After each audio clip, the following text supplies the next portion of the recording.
വല്ലച്ചിറ ക്ഷീരോത്പാദക സഹകരണ സംഘം പുതിയ കെട്ടിടത്തിന്റെ നിർമ്മാണം ആരംഭിച്ചു. കെ രാമചന്ദ്രൻ MLA ആസ്തി വികസന ഫണ്ടിൽ നിന്ന് 10 ലക്ഷം രൂപയാണ് നിർമ്മാണത്തിന് ചിലവഴിക്കുന്നത്. കെ രാമചന്ദ്രൻ MLA നിർമ്മാണോദ്ഘാടനം നിർവഹിച്ചു. കഴിയാവുന്ന രീതിയിൽ സഹകരിച്ചു പോകണം.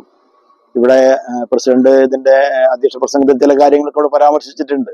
നേരത്തെ ഉണ്ടായ ചില ഭരണക്കെടുകാരി അസ്ഥത അതൊക്കെ ഉണ്ട്. അതൊക്കെ അവിടെ നിൽക്കട്ടെ, അത് കഴിഞ്ഞു പോയല്ലോ. ഇനിയിപ്പോ അത് പറഞ്ഞിട്ട് കാര്യമില്ല. നമുക്ക് ഇനി അല്ലെ കഴിഞ്ഞു പോയത് നമുക്കൊരു അനുഭവമായി എടുത്ത് ഒരു നിലയിലും നമ്മൾ പിറകോട്ട് പോവാത്ത നിലയിൽ മുന്നോട്ട് പോകണം. തീർച്ചയായും അതിന് മുതൽക്കൂട്ടാവും നമ്മളുടെ ഈ സഹകരണ സംഘത്തിന്റെ ഓഫീസ്. അത് വിജയകരമായി നിങ്ങൾ മുന്നോട്ട് കൊണ്ടുപോകുക.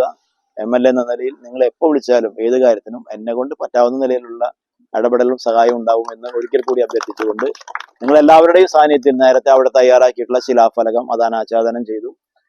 പിന്നെ അതിന്റെ ഔപചാരികമായ ഉദ്ഘാടനം സന്തോഷപൂർവ്വം നിർവഹിച്ചതായി അറിയിച്ചുകൊണ്ട് ഞാൻ നിർത്തുകയാണ്.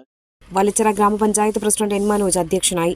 സഹകരണ സംഘം പ്രസിഡന്റ് TS ഗോപി, വികസനകാര്യ standing committee chairman TK Sankaranarayanan, Cherpu block panchayat അംഗം NT Sajeevan, ward member Subrahmanyan, board member PT Antony, സഹകരണ സംഘം സെക്രട്ടറി MR രമ എന്നിവർ സംസാരിച്ചു.